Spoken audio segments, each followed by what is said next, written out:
पाकिस्तान के जो फ्रीलांसर हैं वो सारे के सारे बेरोजगार हो रहे हैं, उनके जो ऑनलाइन अकाउंट्स हैं वो बंद हो रहे हैं। और इस वक्त मुल्क के अंदर इंटरनेट तकरीबन ना होने के बराबर है। आपका मुल्क जो है वो स्टोन एज में पहुंच चुका हुआ है। चंद लोगों की जिद की वजह से आज ये मुल्क पत्थर के इलाके में वापस जा रहा है, पत्थर के दौर में वापस जा रहा है। भारत के अंदर तो तारड़ साहब, भारत जो है वो ऑनलाइन स्पोर्ट्स में बहुत आगे निकल गया है, क्योंकि वो 5G इंटरनेट है। हमारा 4G शहरों में है और शहर से 3 किलोमीटर नीचे और तो 3G और 2G हो जाता है। इंडिया ने 150 अरब डॉलर से अपनी आईटी एक्सपोर्ट्स 200 अरब डॉलर तक पहुंचा दी हैं। 200 अरब डॉलर। हमारे टोटल ज़र मुबादला 8-9 अरब डॉलर के है।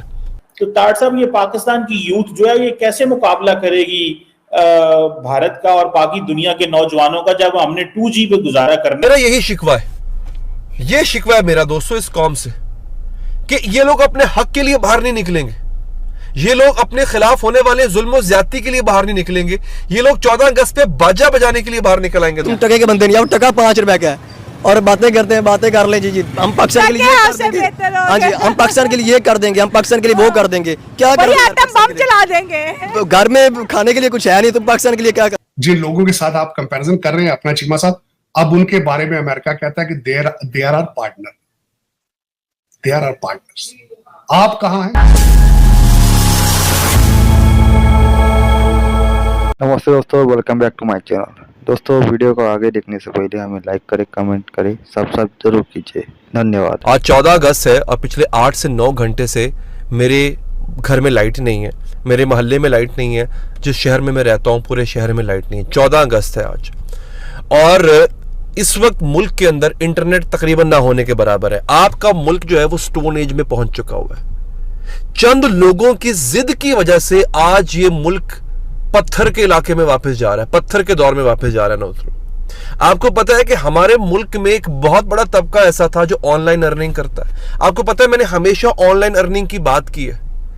फाइवर के नाम से एक ऐसी कंपनी है जो पाकिस्तान में फ्रीलांसर्स को प्रोजेक्ट दिया करती थी। उन्हें कहा करती थी जनाब कि आप पूरी दुनिया से प्रोजेक्ट इकट्ठा करके, फॉर एग्जाम्पल एक आदमी है उसने कोई ग्राफिक डिजाइनिंग का काम करवाना है तो फाइवर उसको ला के पाकिस्तानियों को देती थी। पाकिस्तानी लड़के, नौजवान, बच्चे बच्चियां कंप्यूटर पे बैठ के इंटरनेट के जरिए वो प्रोजेक्ट मुकम्मल करके उनको वापस देते थे। उसके एवज उनको डॉलर मिलते थे, रोजगार चलता था, मुल्क में ज़र मुबादला आता था।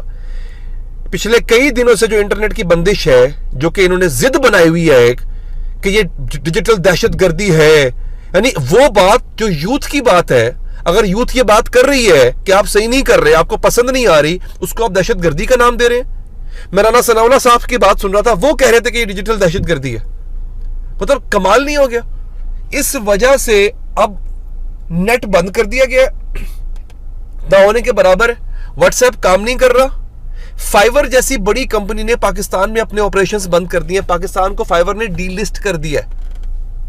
ये औकात है इस वक्त हमारी दोस्तों। 40% जो है वो लोग बेरोजगार हो चुके हैं, वो लोग जो ऑनलाइन अर्निंग का काम कर रहे थे। लेकिन चले फिर भी देखते हैं कि आज हम खड़े कहां हैं, आज हम हिस्टोरिकली कहां खड़े। हमारे बारे में सबसे पहले विंस्टन चर्चिल ने कहा था कि रास्कल्स हैं ये, इनको ये डेड एंड पे जाएंगे, इनके डेड ये पतली गली में बड़ी जल्दी चले जाएंगे, क्योंकि इनके लीडर जो हैं वो तालीम याफ्ता नहीं है, सिविलाइज नहीं है। लीडरान, एक जरा मैं यहाँ पे करेक्शन करना चाहूंगा, लीडर जब लफ्ज इस्तेमाल किया जाए तो लीडर सिर्फ सियासी लीडर ही नहीं होता। एक जो हाई कोर्ट का जज होता है, चीफ जस्टिस, वो भी अपने डिपार्टमेंट का लीडर होता है। एक जो पुलिस को चीफ कर रहा होता है, हेड कर रहा होता है, वो भी अपनी पुलिस का लीडर होता है उसका। और यही विंस्टन चर्चिल का इशारा था कि सारे ये लोग अनक्वालिफाइड है, तालीम याफ्ता नहीं है, बेकार लोग हैं, ये सिर्फ सर्वेंट ही पैदा कर सकते हैं।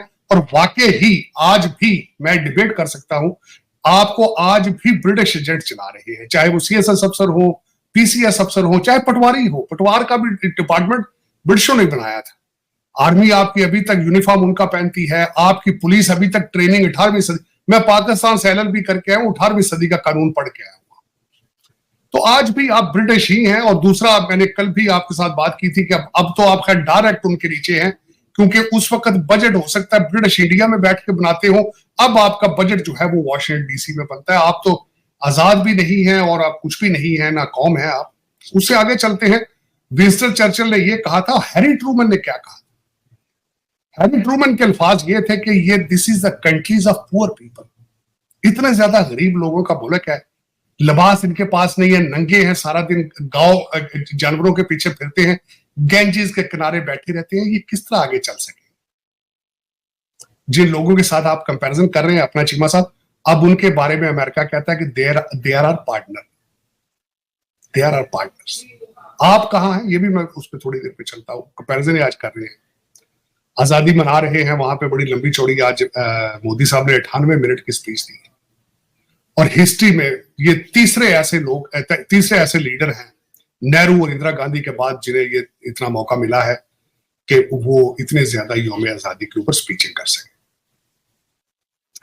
मेन फोकस उन्होंने वादा किया, उनका लफ्ज ये थे कि हम ये मौका जाने नहीं देंगे। टारगेट उन्होंने किया है कि हम 2047 जब हमारी सेंचुरी मुकम्मल होगी, वो will be the developed nation, not a developing nation. उसके ऊपर उन्होंने कहा है कि फॉरेन इन्वेस्टमेंट लाएंगे, लेकिन लॉ एंड ऑर्डर होगा तो फिर लाएंगे।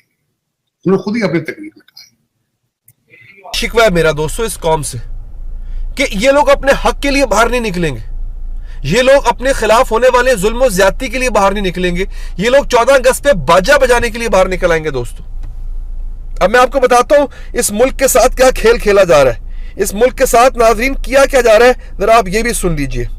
जो इन्होंने इंटरनेट क्यों बंद किया है?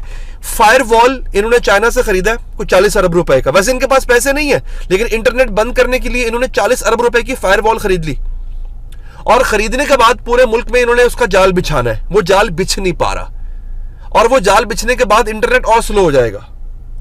क्यों?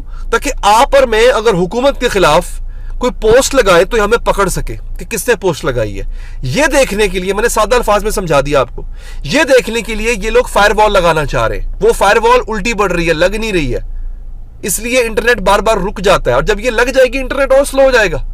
लेकिन सिर्फ और सिर्फ आवाम की आवाज दबाने के लिए। और देख लीजिएगा, मैं आपको शर्त लगा के कहता हूं, ये एक दिन वैसी सोशल मीडिया बंद कर देंगे कि जो आए रोज तकरीरें हो रही होती है ना कि सोशल मीडिया ये है, उसका ये नुकसान। यानी पूरी दुनिया जो है वो डिजिटल दौर में चली गई है। एक जमाना था हम बात कर रहे थे हमारे मुल्क में पेपॉल क्यों नहीं आता, अब हम रो रहे हैं हमारे मुल्क में इंटरनेट क्यों नहीं आता।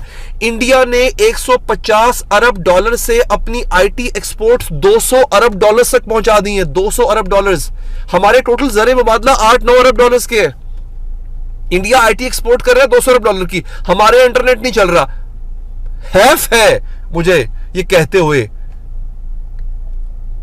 कि हमारा पाला इन लोगों से पड़ा है। शर्म आती है मुझे दोस्तों ये बात कहते हुए। नहीं जनाब, फ्रीलांसर्स का काम, अब हेडिंग देखिए, पाकिस्तान में सुस्त इंटरनेट, फ्रीलांसर्स का काम ठप, ऑनलाइन सर्विसेज मुतासिर, 3G काम नहीं कर रहा, 4G काम नहीं कर रहा। नहीं जनाब, गूगल मैप्स के जरिए मंजिल पर पहुंचना मुश्किल होता जा रहा है। अक्सर क्लाइंट्स ताखीर की वजह से